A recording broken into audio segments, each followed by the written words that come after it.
नमस्कार, मी पंजाब डक. पाहू शकता मकाचं पीक उगून आलेलं आहे आणि काही काही ठिकाणी इतका पाऊस झाला की त्या ठिकाणी म्हणजे वापसा देखील नाही, तर अशी परिस्थिती झालेली आहे. आणि काही भागामध्ये पाऊस कमी पडलेला आहे. तर राज्यातल्या सर्व शेतकऱ्यांना सांगितलं होतं की राज्यामध्ये आता म्हणजे 20 तारखेच्या नंतर पावसाचा जोर ओसरणार आहे, म्हणून हा अंदाज लक्षात घ्यायचा. म्हणजे राज्यातला पावसाचा जोर ओसरायला आता सुरुवात होणार आहे. पण राज्यातल्या सर्व शेतकऱ्यांना सांगितलं होतं काही काही भागामध्ये इतका पाऊस पडला तिथं वापसा नाही, काही काही भागामध्ये पाऊस कमी पडला आणि काही भागामध्ये म्हणजे इतका जास्त झाला की तिथं आणखीन एक महिना झालं म्हणजे पेरणी सुद्धा करता येत नाही.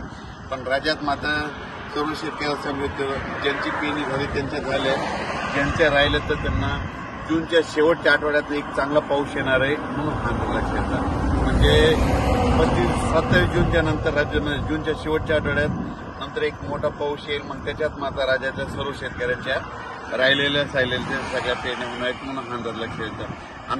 आता जे पाऊस पडला ज्यांचे झाले त्यांचं झालं, ज्यांचे कापूस लागवड झालं. पण आता 2 दिवसाच्या नंतर म्हणजे आणखी 20 तारखेनंतर पावसाचा राज्यातला जोर ओसरणार आहे.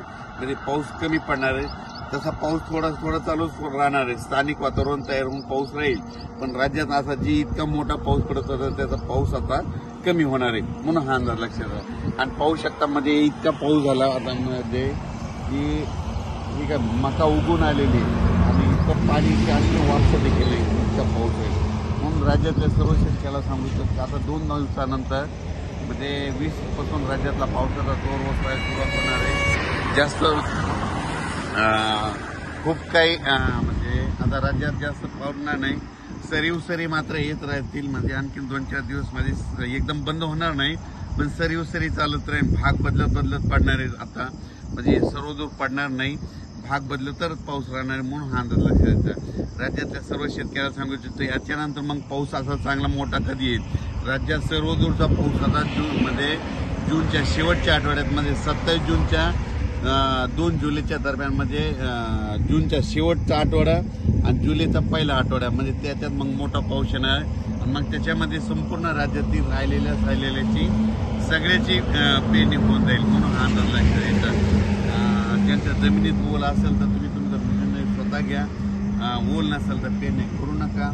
ज्यांच्या राहिले ते तुम्ही काय करा, नंतर जे शेवटचा पाऊस येईल त्याच्यामध्ये तुम्ही करू शकता. धन्यवाद.